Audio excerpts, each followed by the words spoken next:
when I play a game, I used to tell my soccer kids, I coach soccer, it's not whether you win or lose, it's what you get for snacks. And, as I said, any game you go into to win, only to win, at least half the time, probably more, it's not going to be good. Right. Go into a game to have fun, you're always coming out a winner. This week on the Play Ed podcast, we complete our interview with the designers of ancient civilizations of the Inner Sea.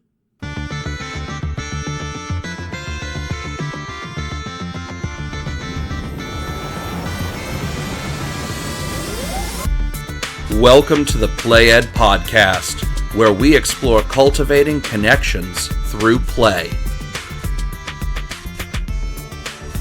Hello and welcome to the Play Ed podcast. I am your host, Laura, flying solo today, and we are here to explore cultivating connections through play. I'll keep it short and easy for you all. Last week, we played the first half of our Labor Day interview with the developers for Ancient Civilizations of the Inner Sea. Today, you get to hear the second half. I am so excited for you all. There are so many fun stories in this week's episode. My personal favorite is they go into the Aeneid rule. There's a great story that we teased last week about Mark's experience playing at a convention with a 12-year-old at the table. And in fact, there's a lot of convention tales in this episode. I won't hold you all any longer. Look forward to you all listening to this. And now, the completion of our interview with the developers of ACIS. Yeah. There's one other aspect to the social game aspect that I think I introduced to the game that I really like, and that's the Aeneid rule. Yeah. There's nothing worse. There's nothing worse if you're in a game with a bunch of people and bang, you're out after the first, second, or third move, and you got nothing left to do but go watch TV or go play on a computer or something. And so we introduced this rule to allow people to get back in the game if either they've made a horrible mistake or they've just been screwed over by everybody. I mean, it happens, and it happened to me. And, well, of course, I did that on purpose because I was developing the game. But, I mean, I think it's a neat idea. Fred, I know, had always concerns about the gaminess of it and that some of the better players could use it, to an unfair advantage, and that's always possible, I suppose. But then I also said, well, why would you want to play with them? I mean, but it's a whole other issue. Yeah, and so we came with a compromise where you can only do it once in the game, and you have to be in last place or have nobody on the table.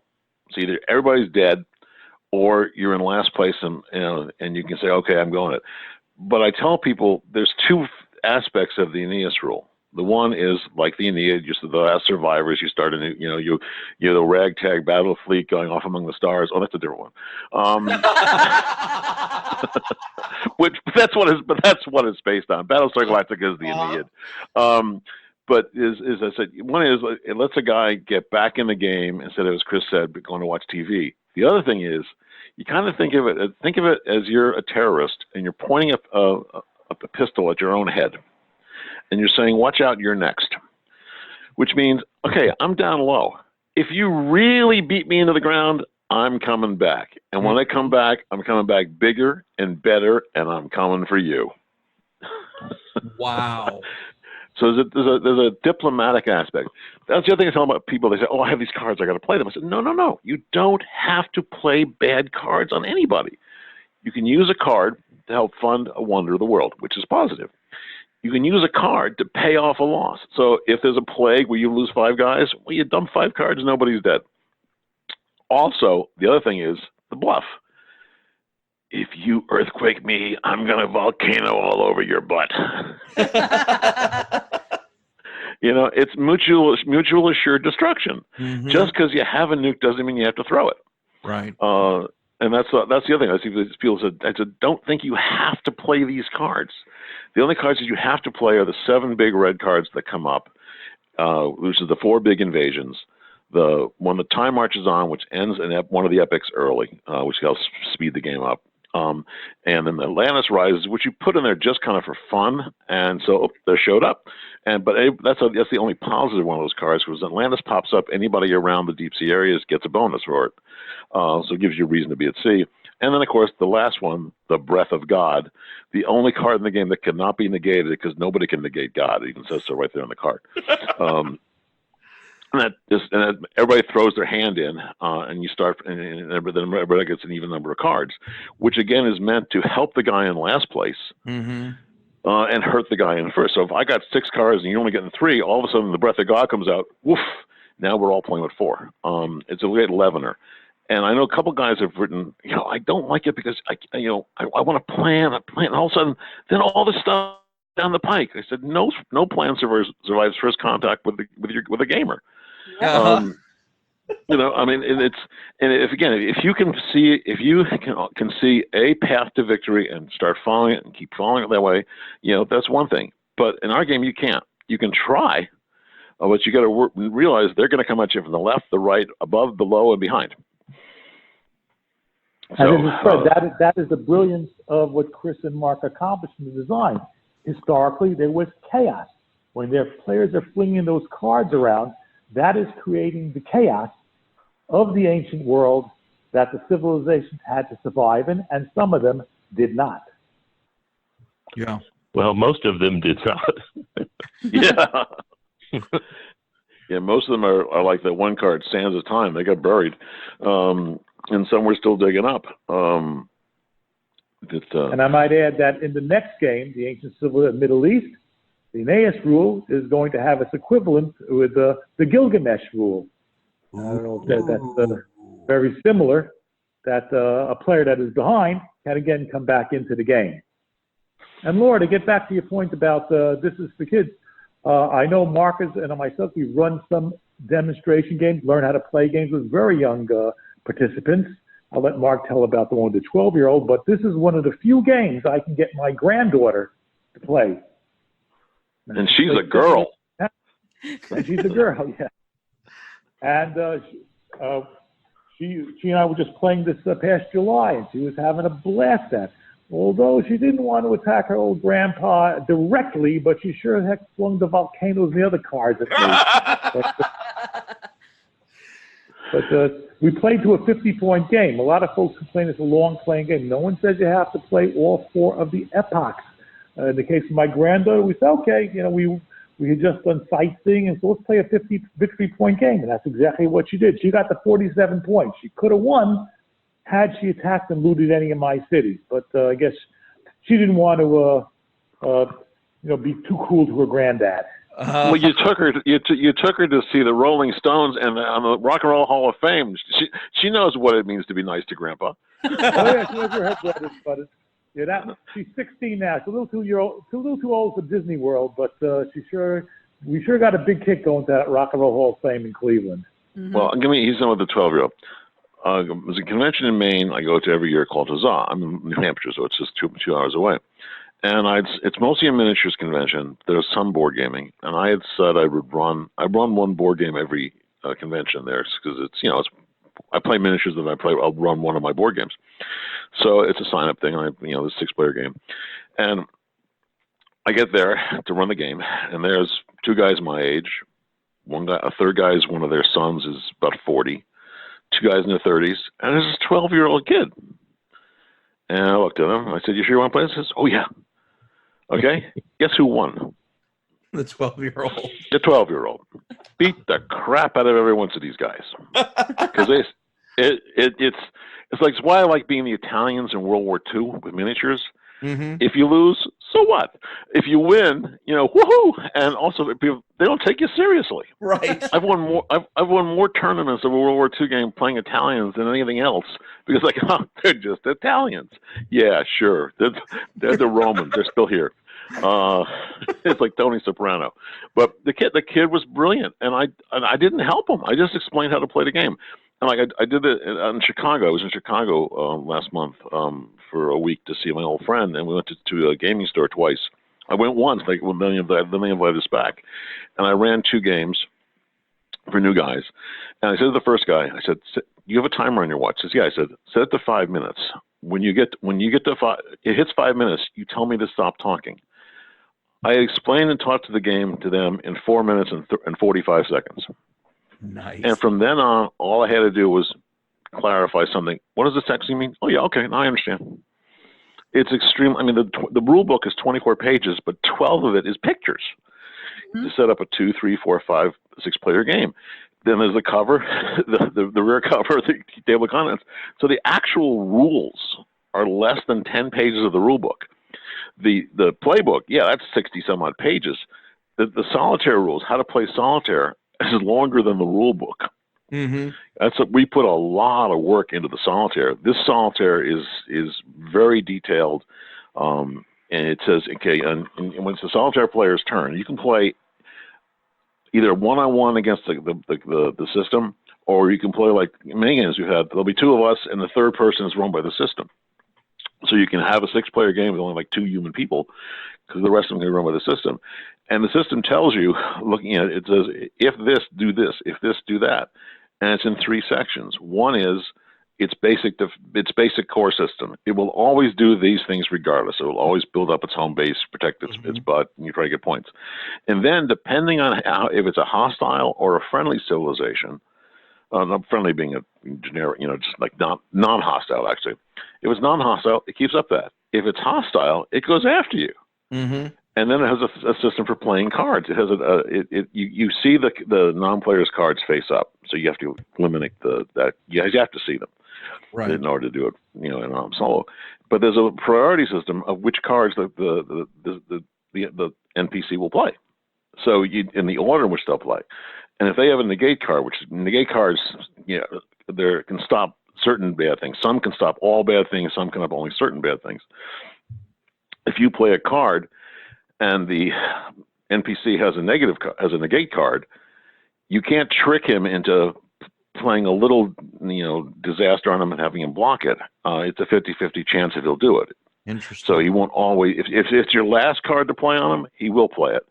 If you have other cards in your hand that can hurt, it's a 50-50 whether he'll play it or not. So we tried to build in a good solitaire thing.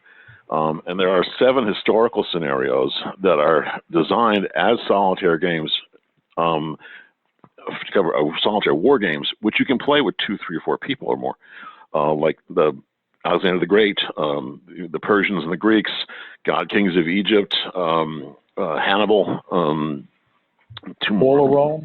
Fall of Rome, which you can play either with people or solitaire or a combination. And then there's 24 different setups possible that we just list, and among other, like suggested setups. So if you have 4 people, you can play 4 corners, or you can play half of the map and really go into a little cockpit and fight yourself to death. Because the more the map you use, the more you can spread out. If you use a half map or a 3/4 map, you're going to be fighting each other and competing very early. Right. And then we also have an exploration scenario where it starts out, there's nothing on the map. You build your civilization, and you go out looking and see what you find. And you see if you might run into the Romans, you might run into the Egyptians, you might just run into a whole bunch of crap, or nothing. So you can get an exploration game going. So we tried to put a lot. This is not just one game. You get this game, you're getting a lot of games, not just one. There's a lot in the package. And this is Fred, I just wanted to interject for the purposes of people listening to the podcast, that the solitaire system Mark has described does not use flowcharts. No flowchart. I know a lot of the coin games have flowcharts. This is not. It's just basically just go decisions, a priority to run down the list, and that is what you do. Also, a lot of fun to be had by playing just a 2-player game. Mark and I have done this a few times, and then you intermingle non-player civilizations. And if you're a real masochist, it can be just 2 people and you pick 3 non-player civilizations. The 2 live human players are going to have a tough time against this system in surviving. I don't know if you want to interject anything, Mark, from our experiences with that. Yeah, basically, if I play against one NPC non-player civilization, it's going to be a good game. If I play against 2, I'm worried. If I play against 3, it's how much am I going to lose by? Interesting. And the other thing is that you can mix and match. So you can have, like Chris and I could play Rome and Carthage, and the non-player could be Macedon, or which is played by the Mycenaeans, or they could be the Gauls, and who knows what could happen with that. So we've tried to mix it up a lot, but there is a Vassal beta version up, which we've used to play test. Okay. Which I think will be very helpful for people, especially those who want to do solitaire and use a whole bunch of stuff, because you can with the Vassal you can just put stuff up and it's on your screen, you can save it. Right. I don't know if they've released it yet for the public. I think Vez is still not quite ready for prime time. Not yet. Yeah, because it has to be the last things have to be tweaked to the art matches, the art and all that stuff. Right. So we have about 3 minutes left of the scheduled hour. And we, Laura and I, are certainly happy to continue talking, but if y'all need to drop off, we understand and appreciate that you spend some time on your Labor Day weekend with us. If you could say something to a parent who's considering buying this game to play it with their kids, at least in terms of a benefit you might hope that families playing this would derive, or anything along those lines, is there any way you would want to kind of sum up the game and why a family would want to play it? Chris, why don't you go with that? This is Fred. I thought I'd start. Go ahead, Chris. I don't have children, so I'm going to beg off to Mark and Fred. This is Fred. As was cited before, this is very much a social game. And because the mechanics are so simple, I've done many demonstrations, hobby stores, with a bunch of Euro gamers, just to get them around the table, explain the game, and off they go. It provides a venue for a kind of social interaction with young and old, or between kids who are all the same age, that you can't really emulate readily through the video games that so many of the kids spend their time on. Mm-hmm. It is a dynamic type of environment, and it's a lot of fun. It's a lot of fun with the bluffing. It's a lot of fun, and you don't spend time learning the rules. The rules are easy. It is applying those rules, applying your knowledge, negotiating. Those are things that are not readily taught at school, but they can be taught and enjoyed within the environment of ancient civilizations of the inner sea. There's a lot of history here. This game is a lot of history in here. If you set up the fall of Rome and you play it, you can see how Rome fell. You can see the waves of it. If you want to see how Egypt grew, or how the rise of Rome, you put this thing out there and you can visually see it. And you look at the map and you can see why things happened, and you can learn some geography. And you can see this is who these people are and where they're from and what they did. You can see the Phoenicians are great sea traders, and they gave us the alphabet. You can see, you can build the wonders of the world. You learn, and everything in there is, every card, every civilization, every bit of the map is history. Mm-hmm. And it's at the very least you can show the history, or you can talk about the history. You can use it as a teaching tool. You can put the board up there, put pieces down, and say, this is what the Roman Empire looked like. This is what the Gauls did. This is where Carthage. You can. It's a good visual aid. It's a good starting point. You want to know more with this? Here, read this book. Yeah.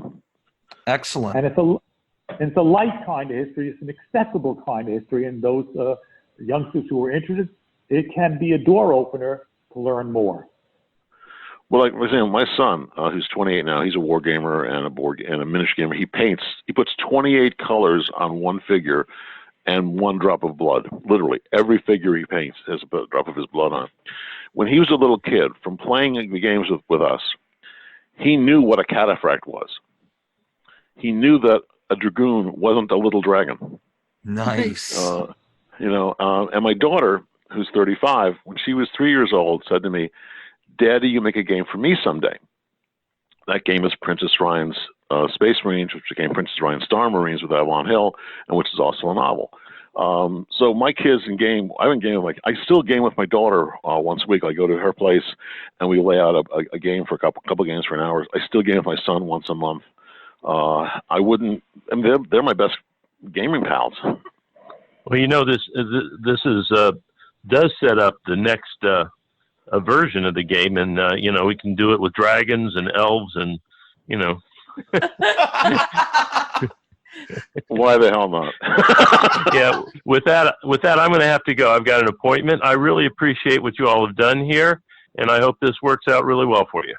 Thank you very much. Appreciate your time. Have a happy Labor Day. Thank you. Right. Happy Labor Day. Bye-bye. Bye, Chris. You still got Mark and I here if you want to keep carrying on. Okay.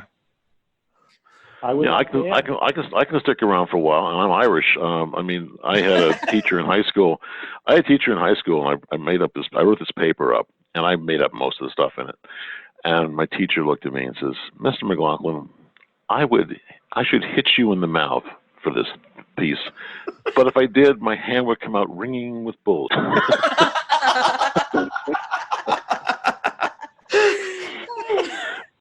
Yeah, so I mean, I can talk forever, and so when you guys get tired of talking to me, let me know, because my wife's doing some stuff, so she's happy, she's busy, and she has her office. We both work at home, so she has her office. She's doing stuff. I mean, Labor Day is there's no such thing as a week. What's a weekend? For us, I mean, we take a day off to do stuff, of course, but I mean, every day we do some work. I always have. I'm a journalist. I've been a freelance journalist for over 40 years. I was a stay-at-home dad for both of the kids, I worked.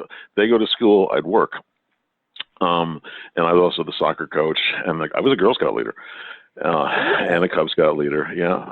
So I spent a lot of time with kids, and I would run Dungeons and Dragons games for my son and his friends, and I still remember one of my proudest moments in gaming with my son was when he was 14, and he comes and we're playing games, and he comes to me and says, "Dad, we all like playing games with you, but can I ask you a favor?" I said, "What's that?" He says, "Dad, when you're there at the table, they all look to you to answer things and do things, but if you're not there, they look to me."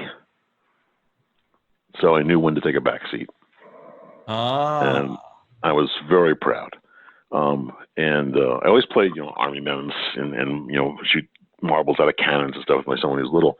And I remember he was 6, and I was going to go to StarCon, a big military convention in Pennsylvania, what Fred's talked about. And my son comes down the stairs, and this is like before dawn, and he's got his little Batman jammies and his Batman slippers and his Yankees cap, and his New York Giants cuddly blanket and his little stuffed dog. "What you doing, Dad?" "You're going to go play army men with your friends for a week." Gee. I said, "Wake up your mom, have her pack a bag." And it's the best decision I ever made. Cool. I used to go to a convention, and I would not sleep. I would not eat. I would do the midnight madness. I would do the morning games. I mean, I'd get 9, 10 games in 3 days. I didn't care, I go with my son. We'd go down there. We'd stop. We'd have a bite to eat. We'd play some miniature golf. We'd play a game together. We'd go we'd all go to pizza. We'd come back. We'd paint some soldiers together. We'd watch a movie. And over the years, as he got older, we gamed more and more. And eventually, I started taking one or two of his friends with him. So finally, by the time he was in high school, I'd bring down 4 kids, four boys, and I go to the convention and I'd help make them get settled. And I'd say, "Okay," and we'd set up times to meet, and they'd play more games than I did. Wow. And my son still goes to convention. He would have been in Novak this weekend, which is one of his favorites. And he has his own podcast, by the way. He and his friend Dan, Cam Hammer. It's a 40K podcast. Ooh. But his fiance Mark is being modest too. I wanted to Yeah, Mark was also fun at these conventions. He would be running for the little kids, for the youngsters. I mean, the 10 years old. The Princess Ryan Space Marines tournament, and you would do it with such drama and flair. I remember on Sunday when you would run those things, you would hear all the little kids cheering, "Princess Ryan Space Marines," and it was a joy, as well as it was a kind of daycare for the parents that Mark would keep the kids engaged, Right. but also prepare them for the hobby. So when they got a little older and can play. I can't tell you how many conventions I go to. And somebody says to me, "I played your game when I was little." My friend Bill Greenwald, I moved here to Peterborough 4 years ago, and I met Bill about 3 years ago. I met him because his son played Princess Ryan at one of those Historicons. Oh, wow. And another guy here, Mike Payne, who runs a thing called Hang High, which is like a 1920s Pulp Fiction, most of our kids. He did it because he saw me doing Princess Ryan. Huh. We've been a long time. And what I used to do with the kids is I used to say, okay, I will take little kids, but if they're under 10, they've got to have either an older sibling or a parent or somebody just around. They don't have to play the game, but I just need, because I said I want to be able to focus on the kids, and I don't want kids standing around doing nothing and waiting. I said I want somebody there for them. If they could read and all that, I was fine. But anybody under 10, I wanted somebody around because it's kind of helped, Maybe, but I used to say to them, what I would do is I would go to one of the game rooms next door, and I'd say to one of my friends, look, tell you what, in about 30 minutes, when you hear us yell Princess Ryan Space Marines, I want you to come out and be angry and tell us to be quiet.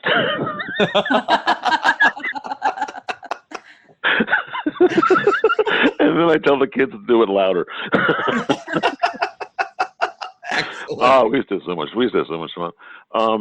But yeah, it wasn't so much as a game as it was an experience.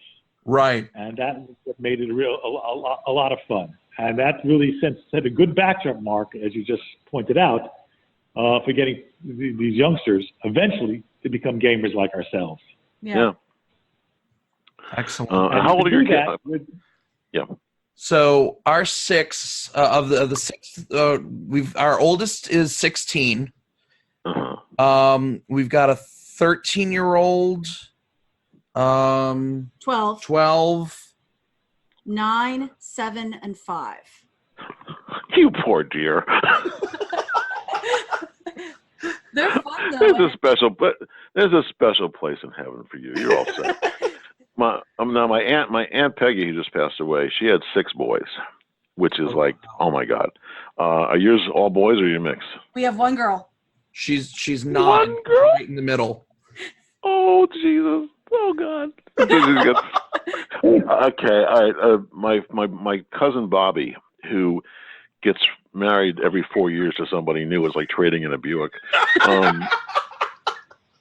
The last woman he married, she has 5 brothers. They're all New York City firemen or cops. Wow. And they at the bachelor party when I went to, they took him aside and they said, Bob, we know your history with women. If you think you're going to divorce our sister, we're going to cut your head off. We don't mean the one above your neck. So she's got protection. She has her own militia. But my kids, of course, are grown, and my daughter lives about an hour away, and her guy has 2 little kids, a 4-year-old girl and a 9-year-old boy, and the little girl just absolutely adores him. The little boy likes my daughter. They play games together, board games and card games, and the little girl just adores my daughter. My son, he's going to be married in October.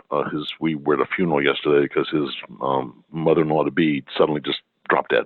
Oh, dear. 54 years old. She was baking cookies. 54 years old, she was baking cookies. Boom. So I don't know if they're ever going to have kids or not, but, and my daughter has some medical issues, so this may be the only one she has. I don't know. You never know. Right. But I had so much fun with both of them, and the one thing that I tell my wife, we used to have this big house, Fred's been there, in Connecticut, which was 4,500 square feet. Wow. It had 43 interior doors. I mean, you could go hide and seek forever there. And we always had kids over. My children are 7 years apart. So they both had to be an only child for a while. And on Fridays, I would go to the grocery store because my son would bring home 2, 3, 4 guys who would spend the whole weekend. And then on Sunday, I go to the grocery store again to make up for that. But the thing, my wife and I both loved it. But what we both miss, I think now most of all, is the music of girls and the noise of boys. Because girls laugh and giggle and they have fun. Boys are pound, pound, pound, pound, pound, pound, bang, bang, bang, bang, bang, yeah, screaming, break. And when you hear glass cracking, okay, what do they break now? Yeah. Yeah. No. We were out one day shopping, and some guy saw us and noticed how most of the clan was boys. I was like, you know how to repair drywall, don't you?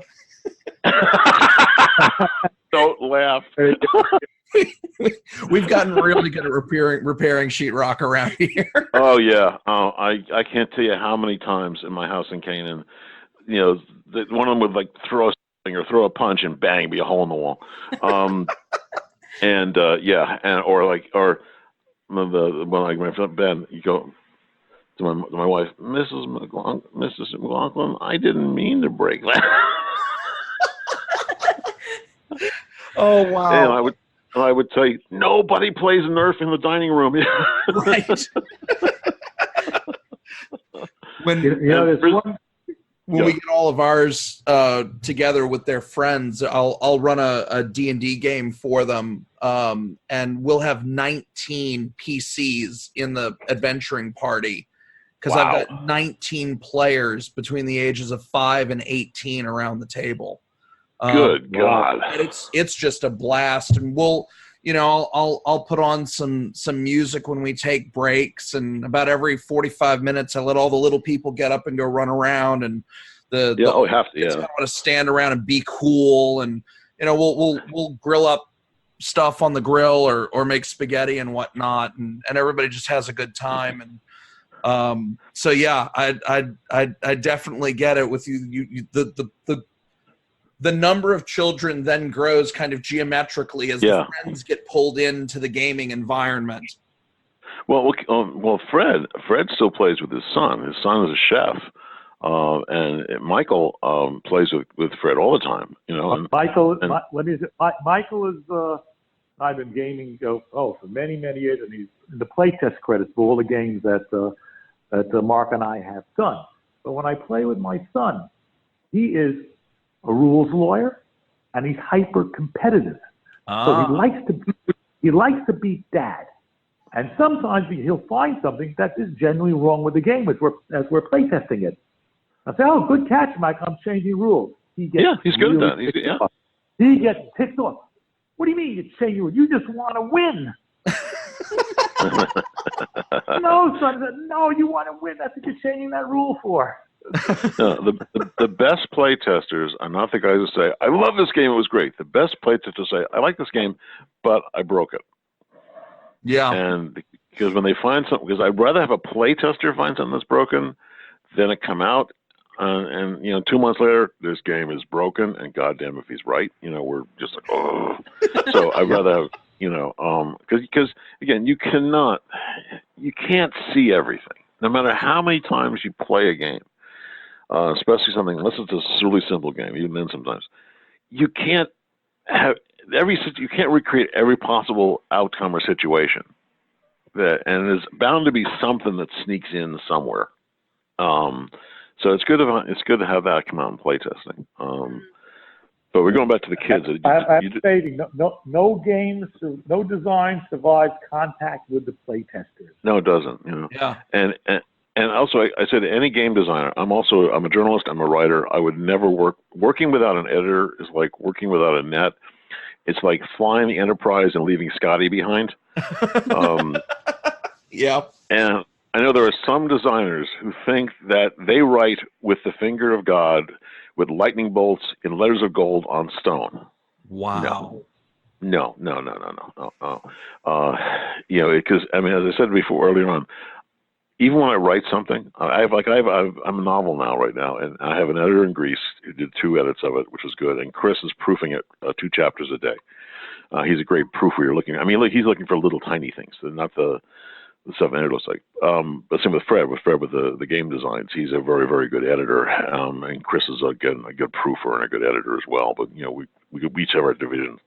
To paraphrase Blanche Dubois.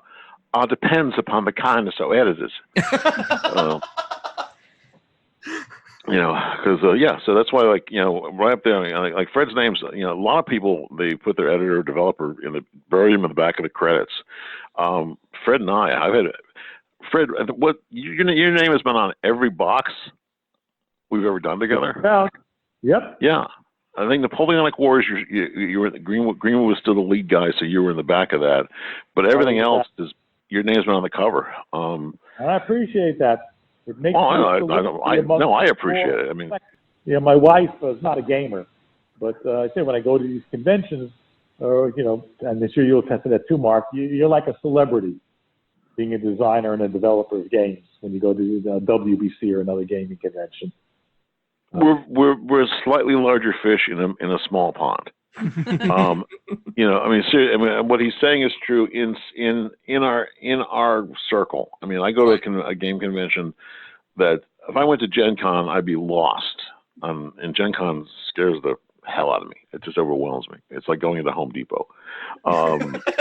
This giant cavernous box filled with people. Yeah.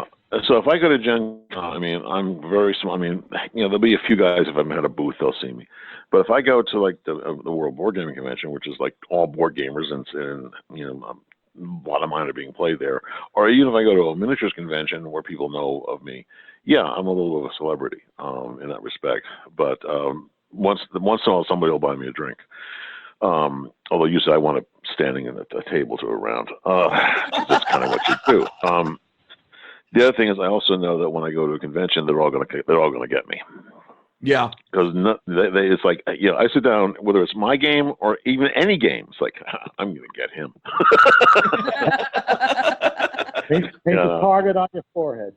Yeah, it is. It's like they wear like a badge on their arms. Like, yeah, I beat McLaughlin. I remember in particular at WBC, the World Board Gaming Championships.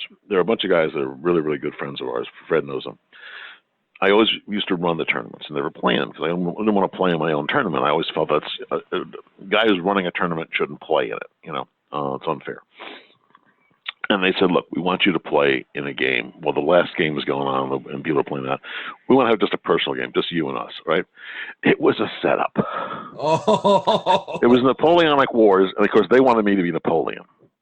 You know why? Because everybody else fights Napoleon. And they made it. It was one of the best games I've ever played because I couldn't make a deal with anybody. I couldn't, they had decided beforehand. They had worked out a strategy beforehand. They were out there. It was, Fred, the guys, John Emery, and Castleberry and those guys. And it was a lot, but I thought I took it as such a compliment. Mm-hmm. Because when I play a game, I used to tell my soccer kids, I coach soccer, it's not whether you win or lose, it's what you get for snack. And, as I said, any game you go into to win, only to win, at least half the time, probably more, it's not going to be good. Right. Go into a game to have fun, you're always coming out a winner. Yeah. That's the key thing. So, and I mean, as I said, I go to a game. I would rather lose in an absolute epic disaster mm-hmm. than win an overwhelming victory. Seriously. Yeah. I would rather be Custer at the Bighorn than Hitler in Poland. Yeah. So. Yeah. And that comment about fun really seems a good note to end on. I'd love to continue this, but it's a long day. We've been on the phone for 90 minutes. I said, any longer than this, you're gonna have to buy me dinner. Fair enough. I love the opportunity. Thank you so very, very much. I really appreciate you spending your Labor Day talking to a bunch of old farts like us. I really appreciate it, and thank you very much. And the best of luck to you. And if I may borrow a term from Fred, with all your kids, Mazel Tov. Thank you. But and from my side, being Irish, a blessing upon you all. So, all right. Well, thank you again very, very much, and I look forward to seeing your podcast. Please send me the link so I can tell everybody else about it. Will do. I want my granddaughter Emily to be able to hear about that she was mentioned in this. That's same with us. So thank you very much, and have a good Labor Day. All right, thank you as well. All right, bye. Bye. Hello, everybody. Laura here. I hope you enjoyed the rest of that interview. We had such a fun time talking with them, and seriously, we would love at some point to get a chance to sit down at a table with them and just talk for hours about games. I think the thing that struck me as I listened to this, as I was doing my editing pass, is, again, the replayability of this game. There's so many ways you can play it and so much flexibility so that you're not going to get bored. It's not going to be the same game twice. What it offers as a place at the table where you can play with your kids and explore so many different aspects of the ancient world is huge. But I think what's even bigger was the point about the social games. I think the number of times that they mentioned the connections with family, with friends that came through games, and with this game in particular, what it offers for making those connections is really the take home from my standpoint. So I hope you all enjoyed listening to this interview. We had a blast, and I hope you did too. All of the games that were mentioned today can be found in the show notes. But now we would like to hear from you. Please write to us at playedpod@gmail.com. You can also follow us on Instagram and Twitter at playedpod, or follow our Facebook page at Played Podcast. Until next time, thanks for listening.